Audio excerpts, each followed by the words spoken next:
All right, imagine soaring above the traffic during your commute. Well, this week, an Aleph Aeronautics Model A became the world's first flying car to receive FAA flight certification.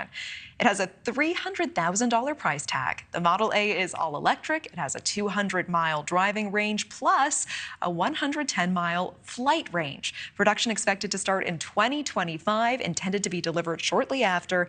The company is also developing a four-person Model Z, if you're wondering, with a 300-mile flying range. Joining us to discuss this breakthrough in travel, Jim Duchovny, CEO of Aleph Aeronautics. Thank you so much for being here. Thank you so much. Can you explain how the Model A works? How can it be driven on roads and then leap into the air? Sure. So Aleph flying car works as a regular car, as a regular electric vehicle. It's 100% electric. You can drive it on the car as you would drive any car, and then it vertically takes off. It vertically takes off because there is a DEP, distributed electric propulsion, which means 8 separate propulsion systems, which can give you up in the air.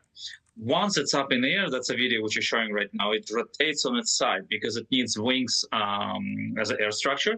So the passenger side becomes the top wing, and the driver's side becomes at the bottom wing. And that's how it flies. That being said, you're more than welcome to drive vertically up, fly forward, and then take down without any turning at all.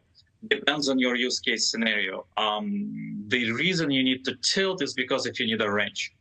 If you need to go a long distance, like more than 100 miles, you probably want to go in airplane mode. So you don't have to fly sideways. You don't have to fly sideways, but exactly as in CGI holds, basically what you'd want to do is you want to skip traffic, you want to skip any terrain which is on your way. The idea is you want to not get stuck in the traffic. I'm just trying to understand, because obviously this is such a novel concept. I'm looking at these images and it looks like the car is really on its side, moving through the air. Am I like this as I'm flying the entire time, or am I upright as I take to the skies? That's a good question. That's a good question. So the cabin itself is tilting. So you're always sitting parallel to the ground, always, right? Okay. So when the car is tilting, you are not.